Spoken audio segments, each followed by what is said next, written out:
spiritual life. Sa Exodus 18:21 to 22, napakalayong panahon ang agwat, ay nagkaroon ng malaking problema si Moses dahil sa dami ng kanyang pinangungunahan. At alam niyo po, ang mga tao, laging gusto yung top leader ang aasikaso sa kanila. Parang sa church ngayon, lahat ng may problema, gusto yung head pastor ang magka-counsel. Lahat ng mga ikakasal, gusto yung head pastor ang magkasal. Lahat ng ililibing, lahat ng idededicate kay tao, tricycle o TV, gusto yung head pastor. Yan ang naging problema ni Moses kasi ang daming tao, kulang siya. Kaya tuloy ang kanyang paglilingkod ay naging manipis na lamang at kulang-kulang at napakadali niyang mapagod. Pinagsabihan siya ng kanyang biyanan na lalaki na si Jethro kung anong kanyang dapat gawin. But select capable men, sabi, from all the people. Men who fear God, trustworthy men who hate dishonest gain, and appoint them as officials over thousands, hundreds, fifties, and tens. Have them serve as judges for the people at all times, but have them bring every difficult case to you.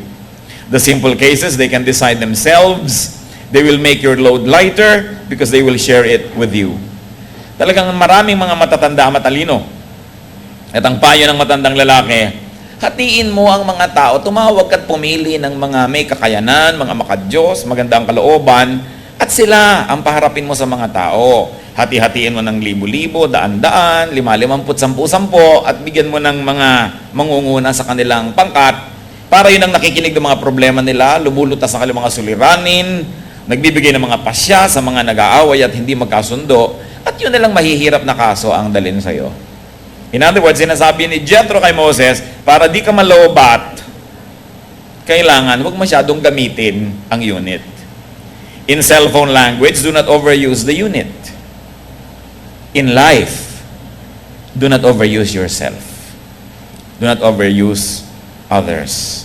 Delegate, like Jethro advised, share the load. Sa buhay po natin, kung minsan pagod na pagod ang nanay o yung tatay o kung sino man yung nagdadala ng lahat ng bigat, tapos yung iba, wala man lang responsibilidad. Yung isa o dalawang responsableng miyembro ng pamilya sa kanila na ipinapasan ang lahat ng mga suliranin, ang lahat ng mga gawain. Kaya sila ay sobrang nagagasgas, napupudpod, sobrang napapagod ang isip, ang katawan. Tapos yung mga tamad at mga batugan, laging masasaya at laging walang ginagawa. Kaya katulad ninong, don't overuse. Ang lalo ang mga tao po, bakit tayo ganon? Sapagkat may anak ka na isang masunurin, lagi na lang yun ang utusan mo. Meron kang isang anak na matino, lagi na lang yun ang dadaganan mo. At kung minsan yung pa ang aasahan mo na gumastos doon sa mga tamad na tayo magtrabaho, bakit natin ginagasgas sobra yung mga pinapakinabangan? It becomes unfair. So tulad din sa cellphone, huwag masyadong gasgasin. Kaya katulad din sa cellphone language, keep the message short. Yung mga, meron pa akong kapatid na, 8 kasi kami magkakapatid akong bunso. So you can imagine, na 52 na ako, so pagkatanda-tanda na ng mga kapatid ko. So, yung panganay naming kapatid na lalaki, sabi sa akin, yung mga pamangkin mo na yan, walang galang Bakit ka kako nagngingit-ngit? Sasagot ba naman sa akin sa cellphone K? Hindi man lang sabihin, okay po. Bakit K? Sabi ko, alam mo ka,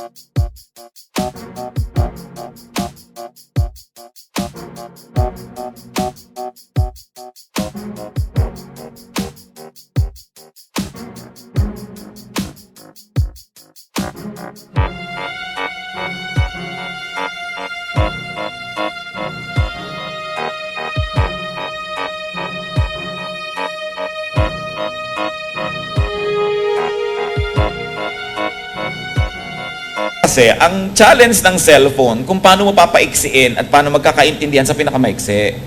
Hindi ka ako ginugusto ng mga anak mo na ikaw bastusin. Dapat mong appreciatein na kaya nila magsalita sa napakaiksing letra dahil ibig sabihin, konti lang magagastos nila sa ibabayad at konti lang din sa energy. So, ganun din sa cellphone. Keep the message short. No? Si Jesus nga, sabi niyo po ng Panginoon natin sa Matthew 5:37, simply let your yes be yes and your no be no. Nakita niyo may connection? Huwag masyadong maraming salita. Ang mga tunay pong panipaniwalang mga pangungusap ng Panginoon, yung mga Sermon on the Mount, maiiksing mga sentences. No? Talagang yan ang pwedeng matandaan hanggang maisulat dahil maiiksi. In life, do not needlessly lengthen or stretch the use of your strength. Huwag nang habaan kung pwede maiksi. Kaya mag-save sa pagtatrabaho. Alam niyo pong isa sa mga pinagtatakahan ko at madalas ikinalulungkot, napakaraming tao sa Pilipinas, lalo ang mga ginang, ubod ng daming oras na uubos sa paglalaba. Halos nabubuhay na lang yata para maglaba. Lalo na nung araw na nilalaban pa yan, ikinukula, pinapalo-palo pa, inaalmirol, talagang wala ka nang gagawin kundi maglaba. No? Yun lang ba ang buhay? Bagamat mahalaga yung gawain na yon. Yung mga nagluluto, magluluto yan, pagkakain ng mga tao, pagkaligpit, maya-maya, lutoan na naman. Dapat siguro tayong gumawa ng mga paraan na mas magkaroon tayo ng maraming free time para payamanin ang ating isip, para magkaroon din tayo ng mga kasiyahan na gusto ng Diyos na lasapin natin. So, kailangan makadevelop ang mga tao ng paraan para paiksiin ang pagtatrabaho. Tulad ng pagpapaiksi ng mga mensahe sa cellphone. Nung araw, meron kaming bahay sa Pasay. Ito yung lalang dudungaw ako. Walang ginagawa ang mga tao sa buong paligid kundi maglaba. Labahan ng labahan ng laban. So, tumanda na ang mga ito at mamamatay na ng kalalaba. Bagamat hindi yan masama, hindi mabuti ka tayo, mahilig sa malilinis sa mga damit. Pero hindi lang yun ang buhay. Ang buhay ay hindi lang sa mga household chores. Kaya dapat din ang ating mga nanay, ang ating mga ate, o kung sino man ang masisipag sa bahay, tulungan para makalaya sila sa anghahabang trabaho. Magkaroon sila ng panahon na palaguin ang kanilang isip, ang kanilang personalidad para yung buong pagkatao na inilaan sa kanila ng Diyos, maabot nila sa buhay na ito.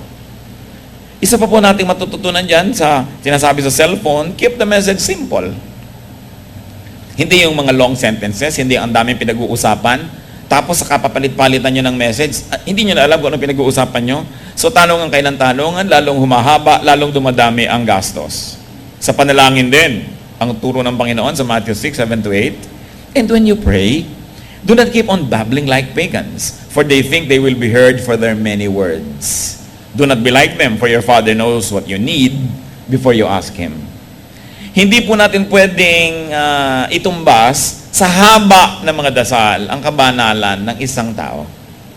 So kung pwede yung masabi sa konting salita at konting dasal, tapos na, meron na kayo ibang oras para may gawin ng ibang bagay.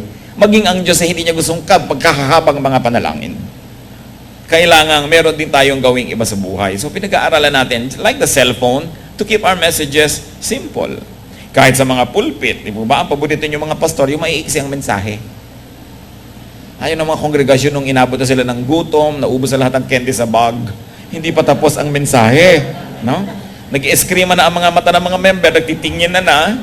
At yung mga bisita, sinisiko na yung nagyaya, bakit mo ako sinama dito? Ang haba-haba. No? So kailangan maiksi. In life, we should simplify our procedures because complexity vexes. Nakakagulo ng isip yung komplikadong mga bagay. Isa pa pong lesson sa buhay na pwede nating makuha mula sa cellphone, recharge. Kahit naman cellphone na pinakamahal, hindi naman pwedeng hindi mo i-recharge. Nauubos yung baterya, pagpapahingahin mo yung baterya, i-recharge mo. So sa buhay, recharge. Magpahinga. Hindi ko po alam kung ang problema nyo ay sobra kayo nagpapahinga o sobra kayo mga pagod. Pero kung sakali man na sobra kayo napapagod, hindi po kabanalan yan. Hindi ikinalulugod ng Diyos ang sobrang pagpapagod. Kaya nga siya na mismo ang nag-utos ng araw ng pahinga. Leviticus 23 verse 3, there are 6 days when you may work, but the 7th day is Sabbath of rest. Napakabait po ng ating Diyos, no? Pati ang pahinga inuutos. Nakakita ba kayo ng amo na inuutos ang pahinga? Kailangan magpapahinga ka. May parusa pag hindi ka nagpahinga. No? Pero ang Diyos sabi, kailangan magpapahinga ka. At maging ang mga lingkod po niya at ang kanyang mga kasamang disciples, nung sobra sila nagiging busy sa dami ng taong nagpapagamot, tumihingi ng payo, nagpapapanalangin, Pinatid ng Panginoon yung paglilingkod sa napakaraming tao, niyaya niya ang kanyang mga disipulo sa isang malayo, tahimik na lugar para sila magpahinga. Sapagkat hindi sila kakaoras kumain.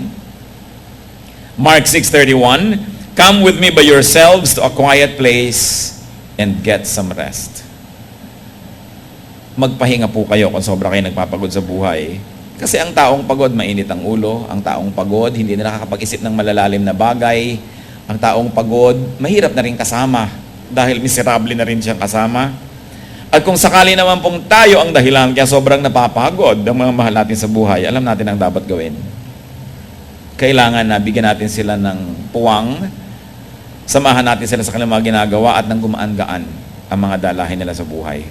Spiritually speaking, be refilled by God's power. Mahalaga tayo ay nare-recharge. Kung yung cellphone nare-recharge, lalo ang ating espiritu.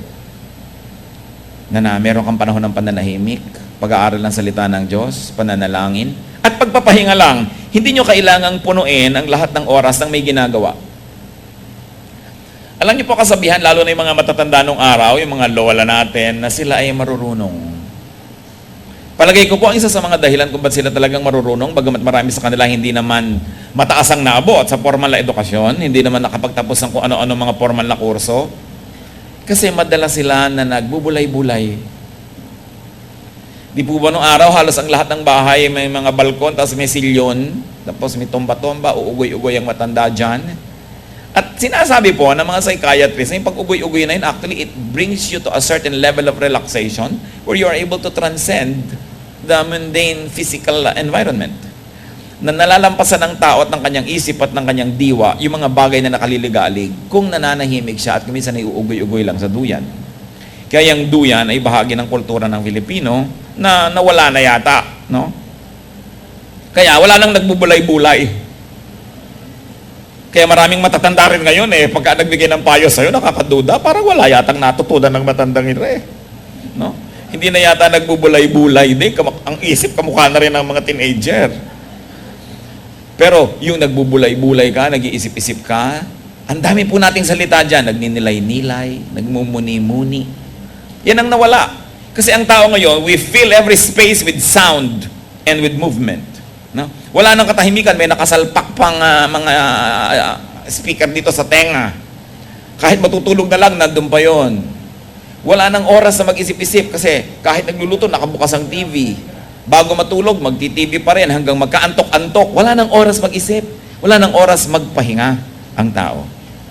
Yan ay dapat po nating ibalik. We must recharge. Ephesians 5:18, be filled with the Spirit. Balik tayo sa cellphone.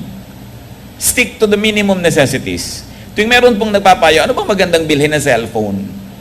Ano bang kailangan mo sa cellphone? Di ba, makatawag, makatext.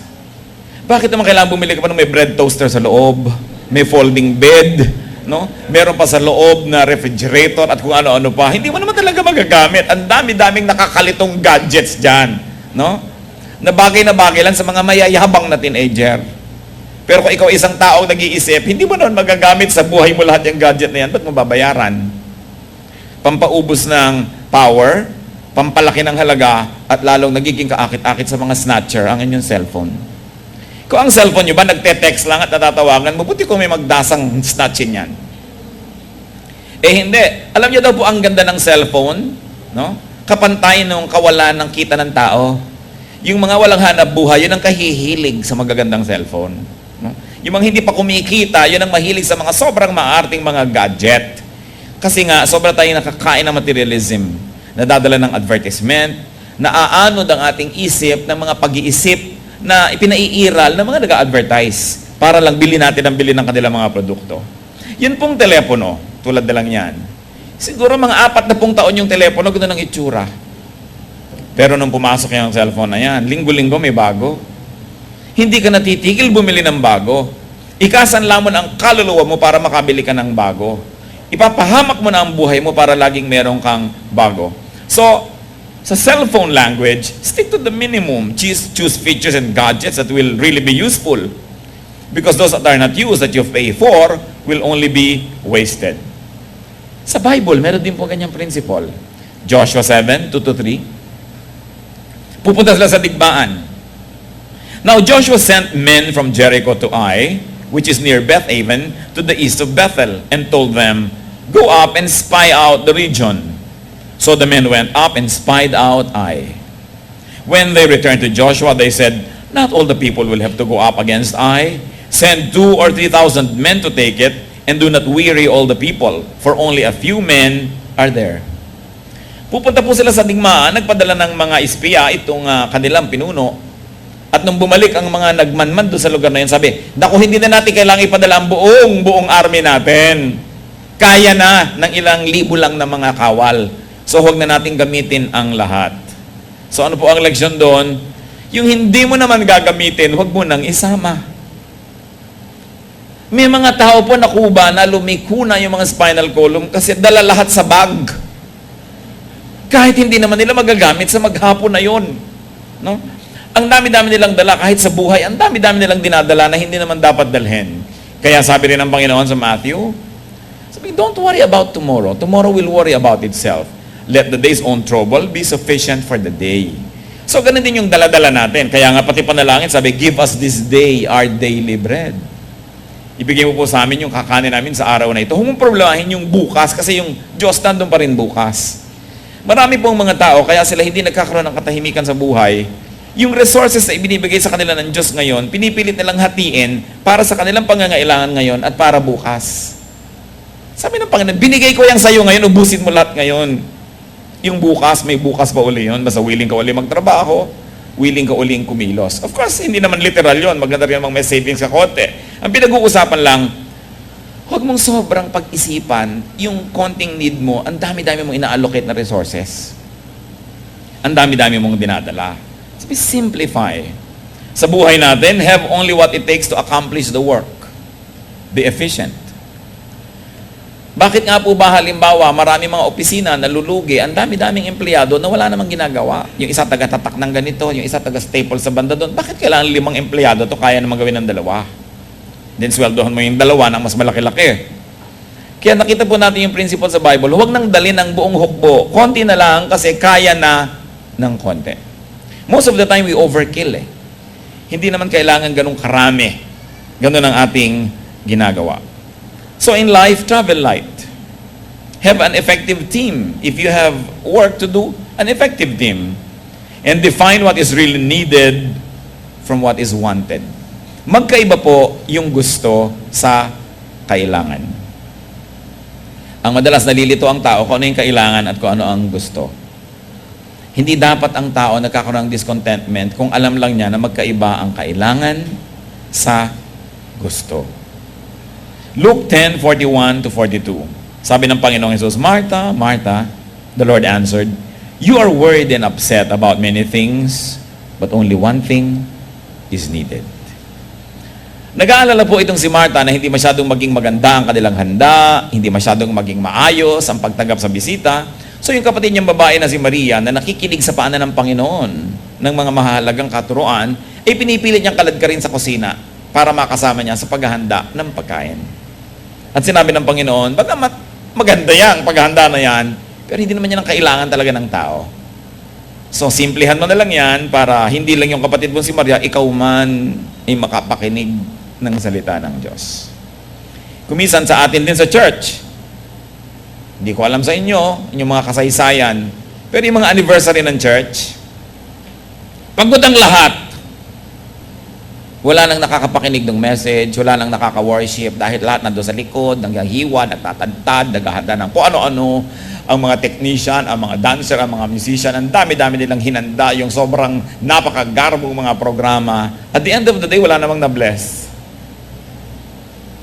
Napagod lang, nag-away pa iba, nagkatampuhan, na wala ang kutsara ni ganitong sister, so ayaw na niya magpahiram uli. Takot-takot na gulo, dahil ginagawa nilang elaborate. Sabi ni Lord, simplihan mo na lang yan para may oras ka pa na manahimik, makinig, mag-aral. Huwag mong guluhin ang iyong buhay. Inaasahan ko po mga kapatid, na habang ito'y ating mga binabanggit dito, ay umaandar ang inyong imahinasyon at nai-apply nyo sa inyong buhay ang pinag-uusapan natin. Kasi hindi ko kayang i-apply yan para sa inyo. Gusto ko lamang nabigyan kayo ng mga suggestion na isipin natin ito. Maraming bagay ang hindi kailangan. Nung minsan, mayroong isang nagkukwento May kumakatok sa kanilang tarangkahan na kamag-anak na di nila nakikita ng ubod ng tagal. Napakatagal. Pag ang kamag-anak nyo dumating sa inyong tarangkahan, matagal nyo hindi nakikita, sa palagay nyo dahil love kayo? Dahil miss kayo? Mangungutang yon. Kaya kayo natunton. Wala nang iba. Alam nga namang love na kayo. No? Madaling araw, nandun na, kumakatok dahil miss kita.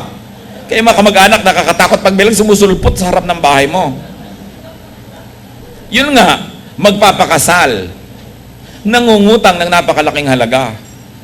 Yung inuutangan pa naman niya, hindi naman nakasal sa simbahan yung mag-asawa na yon dahil nga nagtipid nung silang ikakasal. Nagpakasal na lang sa ilalim ng hagdan ng City Hall.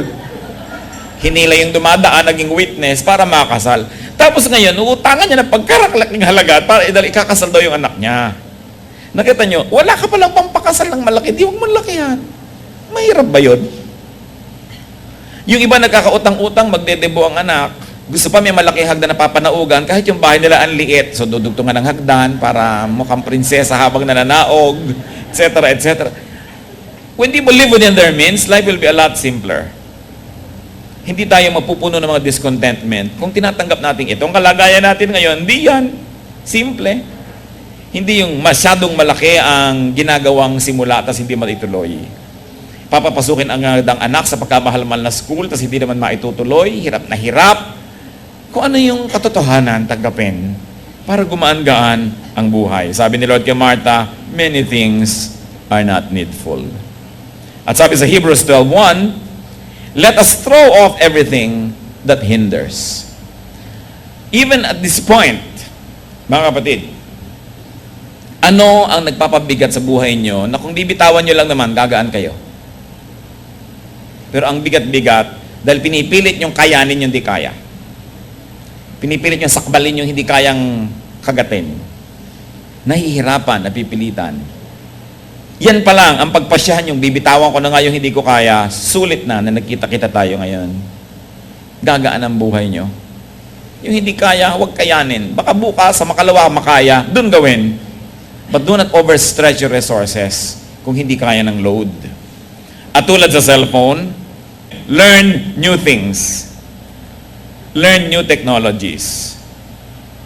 Tulad ng kapatid kong naiinis, sa K, hindi na siya naiinis ngayon. May natutunan kahit siya ay may edad na. Mga lola, mga nanay, mga lolo, mga tatay at kung sino-sino pa, kung di kayo marunong mag-text, mag-aral kayo. Tapos pa-text kayo ng pa-text kung kani-kanino. Diba? Buhay pa naman kayo, diba? So, pwede pa kayo mag-text. May mga nanay hindi marunong magbukas ng TV. Hindi marunong magbukas ng radyo. Ay, bukas ng mga radyo. Kaya pag walang magbubukas, hindi siya makapanood. Wala pa naman kayo sa kabaong. Pwede pang lumakad ang kamay nyo, buksan yung TV. Huwag kayong magsabing matanda na ako. Kung umiinom pa kayo ng tubig, kumakain pa kayo ng kanin, hindi pa kayo matanda. Dapat matuto pa tayo. Kasi alam nga namang lagi na lang kayo aasa sa iba. Tapos pagka wala yung iba, hindi kayo makapanood, wala kayong magawa, hindi kayo aandar. So pwedeng pag-aralan yan. Stretch the resources that God gives you. Huwag kayong maasiwa o mainis o matakot sa mga bago. Kahit yung atin pong New Testament, may panahon na bagong-bago yun. Kasi ang umiira lang noon, yung tinatawag natin ngayong old. Kung tinanggihan ng mga tao nun yung New Testament dahil new, wala tayo ngayon. Maging ang mga classical songs po, yung mga iba kasi ayaw nila nung modern. Kuminsan kahit sa churches, ayaw nila nung modern. Gusto nila classical. Yung classical music ngayon, modern yun nung araw, sa palagay nyo nung sumulpot yung classical agad. Di ba? So yung classical music ngayon, pop yun nung araw. So huwag di kayo matakot sa pop. No? Ina-encourage ko nga ating mga nanay, mag-R&B music pa rin kayo at mga kung ano-ano. Hindi yun na lang parang punebreng, hindi pa naman kayo nililibing. Kailangan ng tao yung bawat araw na binibigay sa atin ng Diyos, lasapin natin. Huwag po tayong mabuhay sa nakaraan at maging sentimental tuwing lulubog ang araw, puro lungkot, puro pag-alala ng mga good old days, mga lumipas. Binibigyan pa kayo ng Lord ng araw na ito, ng bukas, ng next week, kasi gusto pa niyang lasapin niyo yon. Hindi natin dapat ikulong ang ating isip sa nakaraan. Sapagkat ang pagkukulong sa nakaraan ay parang pagbabaliwala sa kasalukuyan at sa hinaharap na patuloy namang ibinibigay pa sa atin ng Diyos. Mag-aral ng mga bago. Sapagkat ang isip, napakalaki ng pwedeng marating. Sabi po ng mga scientific at nag-aaral ng utak ng tao, wala pa daw sa 5% ng kayang gawin ng utak ang ginagawa ng tao. So napakarami pang pwede. Marami pa. Tsaka yung mga matatandang malabo mata, abutan mo, alam na alam ako magkano. No? Yung mga sabi mo, makakalimutin, tandang-tanda kung sinong nagbigay, kung sinong hindi, magkano binigay na gano'n. So, hindi yung totoo. No? Yung isip natin, paandarin natin, practicein. Alam niyo kung ba't ko ito sinasabi? Lalo sa mga mahal natin ng mga senior citizens, hindi para kayo laitin o ipahiya. Kasi gusto pa kayo mag-enjoy sa buhay eh. At yun ang gusto ng Diyos para sa atin. Kailangan merong mga bagong mga kasiyahan na nalalasap. Age is not an excuse to stop learning. Lamentations 3:22-23. The Lord's compassions never fail. They are new every morning. Great is your faithfulness. Ang Diyos po mahilig sa bago. Kaya pati araw-araw may bagong pagpapala. Merong bagong umaga. Mark 2:22. No one pours new wine into old wineskins. If he does, the wine will burst the skins, and both the wine and the wineskins will be ruined. No, he pours new wine into new wineskins. Wala po sa kultura kasi natin yan yung paglalagay ng alak sa mga balat ng hayop, no? Pero sa Israel, uso yan. Pagka matagal na kasi yung balat ng hayop na pinatuyo, malutong na. Pag binigyan mo ng bagong alak,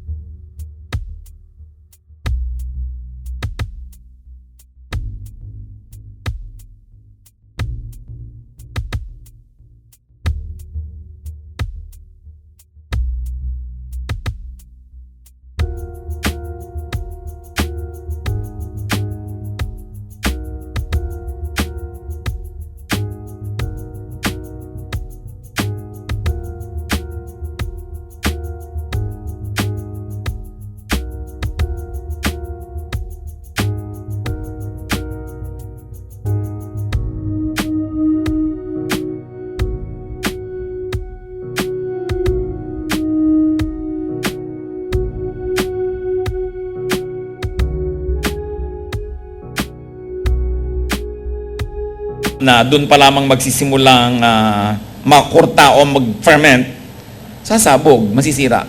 Kaya sabi niya, pag bago ang alak, bagong lalagyan. So pag may mga bagong ideya, may mga bagong blessing, dapat bago ang puso, bago ang utak na lalagyan.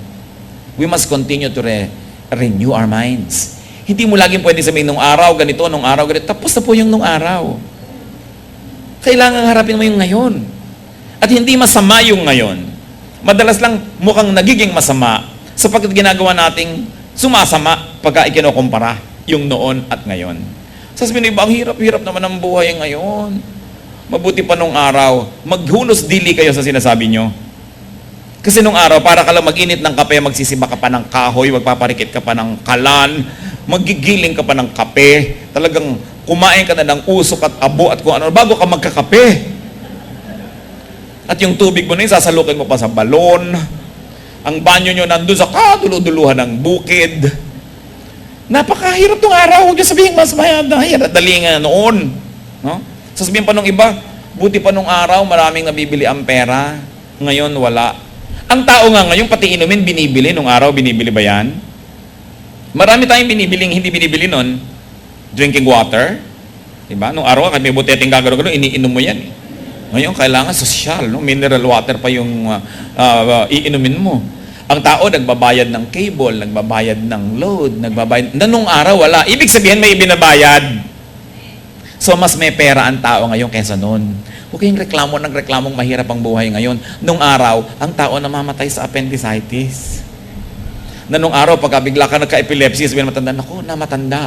No? Natamaan ng masamang hangin. So pag may sakit ang matanda nun, wala nalang inaabangan sila kundi mamatay. Kaya ang haba ng hingalo. No? Mga 2-3 araw na hingalo, ang tagal-tagal. Kaya ang mga patay nung araw, ang papangit. Paano 3 araw ka naghihingalo? Alangan mo maganda yung bangkay mo. Ngayon, sari-sari ang ginagawa ng tao para pahabain ang buhay. Meron pang painless birth. halos ngayon napakarami ng painless na everything. Huwag kayong reklamo ng reklamong mahirap ang buhay. Kasi nagmumukha tayong walang utang na loob sa Diyos. Sabi niyo lagi araw-araw, ay, ang sarap ng buhay. No? Nung araw, mayayaman lang nakakapanood ng TV. Ngayon pati magbabalot, nagte-text. Alam niyo yung mga pharaoh nung araw sa Egypt, mga emperador sa Roma, hindi nakaranas siya nung nararanasan pinakasimpleng OFW na nag-aeroplano. No? Na nakakaranas ng air conditioning. Not even the pharaohs of Egypt had air conditioning. Ngayon, kahit wala kang pera, pumasok ka sa mall, nalalamigan ka na, ang buhay masarap. So, tingnan natin yun, lasapin natin, maganda ang buhay, maganda ang mga bago, huwag tayong negative. Na pinipilit natin yung makaugalian ng araw, ay ipairal sa ngayon. Sapagkat ang maganda, pinaghahalo mo yan, nakaka-develop ka ng mga bagong kaugalian na angkop sa mga pamumuhay at technology ngayon. Sa mga katuruan lang po, marami nung araw bago. Nung panahon ni Paul, ang mga pinagsasasabi niya, bagong-bago sa paningin ng mga iba. Acts 17, 20-21. Ano pong sabi ng mga tao sa Athens kay Paul? You are bringing some strange ideas to our ears, and we want to know what they mean. All the Athenians and the foreigners who live there spent their time doing nothing but talking about and listening to the latest ideas. Nakita niyo po, nagtuturo si Paul ng kaligtasan sa pangalan ni Jesus? Unheard of. Wala nung araw na ganun. Bagong-bago yun. Pagkat bukas ang tenga at isip ng mga Athenians, sa niya, bago yan ipaliwanag mo nga. Tayo po mga kapatid, pag nakakarinig ng bago, anong tawag natin? Demonic yan. Diba? Pag may narinig ka medyo bago, masama yan, kulto yan. Pag may narinig kang bagong-bago, naku, ano yan, nakakatakot yan. Pero sila, sabi, ano ba yung bago? Ipaliwanag mo. That's the attitude. Kahit po tayong mga Kristiyano, nakakarinig mga ibang paliwanag, ibang ideya, huwag nyo agad masamain. Pakinggan nyo, suriin. Sapagkat kung hindi nagkaroon ng ganung pagkakataon na ibinigay sa Christianity, walang Christianity ngayon. Sinuri, pinakinggan. Kahit yung ating mga pananaw, ng mga relihiyosong pananaw, ng mga henerasyon na, pwede yan suriin. Pwede yang tapunan ng bagong liwanag at magkaroon ng mga bagong kahulugan sa ating buhay so that the Word of God will continue to be relevant in people's lives. You cannot impose the application and the interpretation 50 years ago to life today. Hindi nagbabago ang salita ng Diyos, pero nagbabago ang buhay ng tao, nagbabago ang lahat ng bagay at mga pananaw. Kailangan patuloy na magbago ang ating scholarship, hindi para ibahin ang salita ng Diyos, kundi ito ay hanago at nagbabagong mga kahulugan sa ating buhay. Kaya we have to move with the times. Lumalakad ang panahon. Ecclesiastes 3:1 and 6, there is a time to keep and a time to throw away. Talagang merong panahon na itatapon man na yung luma. Kasi wala nang lugar para sa bago Kailangan magkaroon ng lugar. Philippians 3:13, sabi ni Paul, one thing I do, forgetting what is behind and straining toward what is ahead. Yun daw ang ginagawa niya, nililimot na niya yung tapos na at gusto niyang harapin yung darating pa lang. So learn new ideas, learn new theologies. God doesn't change, but the way we understand God and the way God can be made king and relevant to our lives can change. Yung mga pag-a-apply natin ng mga bagay na yan, new hermeneutics and interpretations, new applications of God's Word. Sa Isaiah 48, 6-7, bagamat ito'y daang-daang taon bago ang panahon ni Jesus, sabi ng Diyos sa propeta, from now on, I will tell you of new things, of hidden things unknown to you. They are created now, not long ago. You have not heard of them before today, so you cannot say, yes, I knew of them. Nakita niyo po, sinasabi? May ituturo ako sa inyong bago. Hindi mo pwedeng masabing, luma na yan, narinig ko na kasi bagong mga likhang bagay pa lang yan. Mga bagong likha na mga kaisipan at paraan ng pag-iisip at mga katuruan. At yan ay panahon ni Isaiah.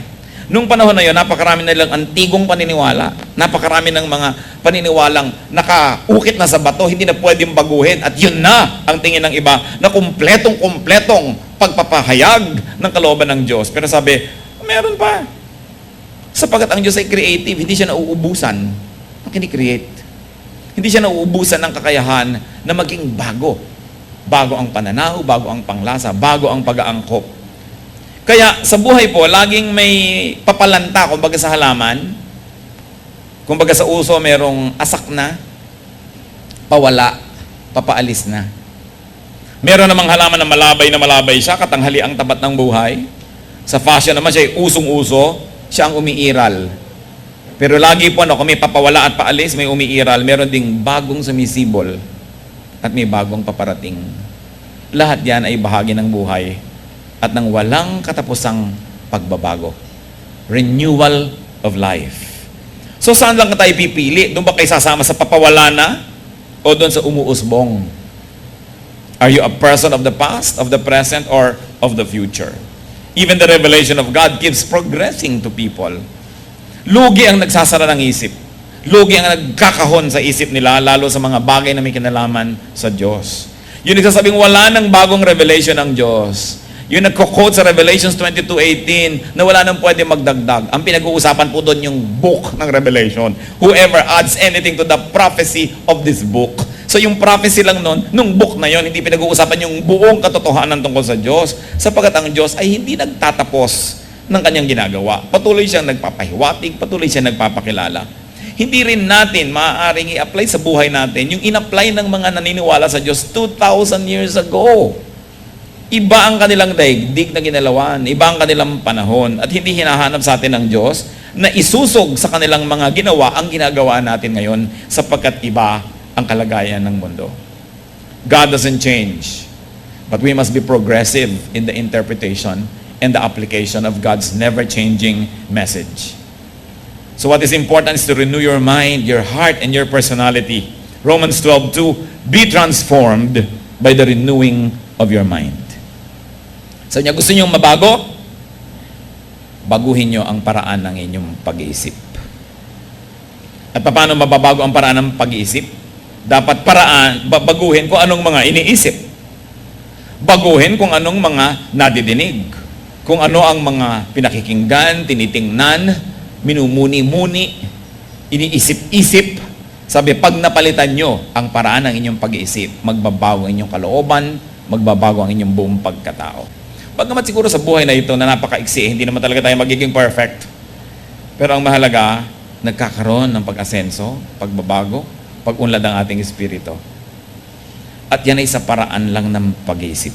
Paano mo binibigyan ng kahulugan ng isang salita? Paano mo binibigyan ng kahulugan ng isang kilos, ng isang gawa? At paano ka kumikilos dahil sa narinig mo, yun ang nagiging pagkatao.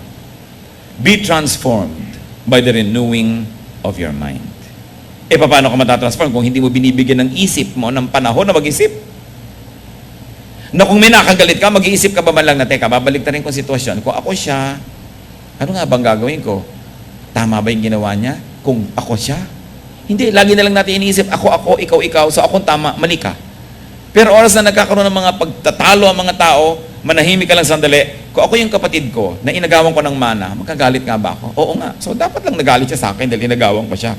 So magbabago ka ng pag-iisip. So isinasalin mo, inililipat mo yung kalagayan sa kalagayan ng iba, inuunawa mo sila mula sa kanilang pananaw at lalawak ang ating isip. The Word of God does not change, but its reading, its interpretation, its application must fit the realities and context of the hearer. Kailangan yan, bagay, tugma. Pag ginawa natin yun ang ating pananalig, ang ating relihiyon, ay hindi magiging pabigat, kundi magiging pagaan sa buhay natin. Paano nyo malalaman kung hindi tama ang paglalapat natin ng mga salita ng Diyos sa ating buhay? Nagiging pabigat, nagiging pahirap, nagiging dagdag na krus sa ating buhay, yung ating relihiyon. Pero ang sabi ng Panginoon, I came that they might have life and have it to the full. At pinakabilin-bilin niya, come to me all of you who are tired and heavy laden, I'll give you rest. Yun po bang inyong relihiyon, yung inyong pananalig, yung inyong mga ginagawa sa ngalan ng Diyos, nagbibigay sa inyo ng rest? O puro pagod, puro stress? Siguradong may mali. Hindi mahirap malaman. Pag nagsasapatos kayo, naglalakad kayo, at may sakit-sakit na tumatama sa inyong talampakan, alam nyo baka merong tamtak sa loob o may bato, may mali. So ganun din ang ating pakikitungo sa Diyos. Kung nagiging mapakahirap, ang tawag ang hirap na maging Christian, at nadidinig ko yan kamisan, ang hirap na maging Christian. Pagpahirap si Kristo, ibig sabihin may mali sa ating pagbasa. May mali sa ating pag-apply. Kasi hindi siya dumating sa ating buhay para tayo pahirapan, kundi para pagaanin ang ating buhay. So may mali kang theology dyan. May mali kang application, kaya ka nahirapan. Kaya dapat nating tingnan. Diyos lang ang banal. Ang mga tao na lumilikha ng mga theological stand ng mga grupo ay hindi Diyos. Maaaring tanungin, maaaring ibahin ang mga stand na yan. Sapagkat kapwa-tao lang natin ang gumagawa. Pero hindi, katagalan kasi pag may title ka o matagal ka na, nagiging para ka na rin Diyos. Hindi ka na rin pwedeng tanungin, hindi na pwedeng ibahin dahil yan ang nakalagay sa ating kataas-taasang kasulatan, yan ang nakaugalian. Nagiging pabigat ang relihiyon sa buhay ng tao. Every generation has the right and the privilege, the duty also, to fit their lives into the Word of God and to find the most fitting application of the Word of God in their lives. Sapagat ang Diyos dumadating sa ating buhay para tayo bigyan ng kapahingahan at maging ng kasiyahan. At siguro po sa dami-dami na matututunan natin sa cellphone, isa na lang, tulad sa cellphone, pass a load. Yung pong pass a load, it's a very unique Filipino phenomenon. Wala niyan abroad. At kung ginagawa man abroad, sa mga Pilipino pa rin. Kasi tayo mga Pilipino, sobrang mapagmahal. No? Kahit ikaw na ang nagpapas ng load sa manliligaw mo, magpapas ka na, may manligaw na lang. Wala ka na bang load? Ay, loadan kita. Ipapangutang kita. Guwaping, basta textan mo lang ako.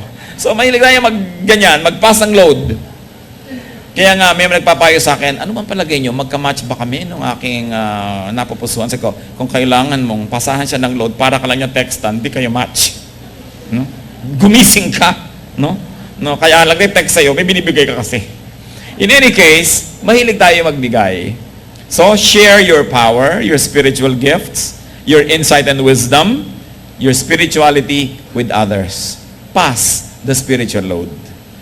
Kung tayo mga Pilipino, magaling mag-pass ng load ng telepono, lalo naman dapat tayo magaling mag-pass ng spiritual load. Magpapatotoo tayo, magdadala tayo sa Panginoon, mag-share. Yun ang magaling tayo. I-pass nyo yung load na yun sa maraming tao. 2 Timothy 2:2, and the things you have heard me say